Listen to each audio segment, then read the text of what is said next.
C ஷார்ப்பில் modern and preferred way to print the values கண்டிப்பாக அது நமக்கு தெரிஞ்சிருக்கணும்.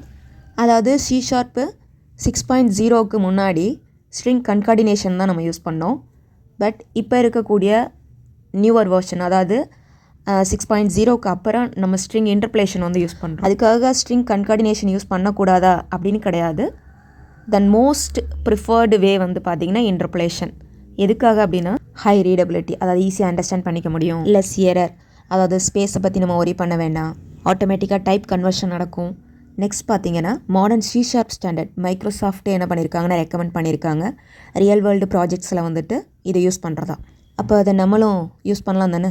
நான் இங்கே காமிச்சிருக்கக்கூடிய எக்ஸாம்பிள் நம்ம ப்ரீவியஸ் வீடியோவில் பார்த்தது தான். டே 2ல் நான் டபுள் கொட்டேஷன் கொடுத்து கர்லி பிரேசஸில் வேரியபிள்ஸை நான் பிரிண்ட் பண்ணியிருக்கேன். ஆனால் வேரியபிள் நேம் தான் பிரிண்ட் ஆகிருக்கே தவிர்த்து வேல்யூ பிரிண்ட் ஆகலை இல்லையா. அப்போ அங்கே ஒரு சின்ன சேஞ்சஸ் மட்டும் இருக்குது. சிம்பிள் என்ன அப்படின்னா, இந்த இடத்துல நம்ம டாலர் சிம்பிள் மட்டும் நம்ம யூஸ் பண்ணிக்கணும். நீங்கள் செக் பண்ணி பாருங்கள். இதுக்கப்புறம் நீங்கள் பண்ணக்கூடிய எல்லா ப்ராக்டிகல்ஸ்லையும் எக்ஸாம்பிள் ப்ரோக்ராம்ஸ்லையும் இன்டர்போலேஷன் யூஸ் பண்ணுறதுக்கு ட்ரை பண்ணுங்கள். Okay, thank you so much. இந்த கான்செப்ட் உங்களுக்கு யூஸ்ஃபுல்லாக இருந்தது அப்படின்னா உங்களுடைய ஃப்ரெண்ட்ஸ்க்கு ஷேர் பண்ணுங்கள். நெக்ஸ்ட் வீடியோவில் பார்க்கலாம்.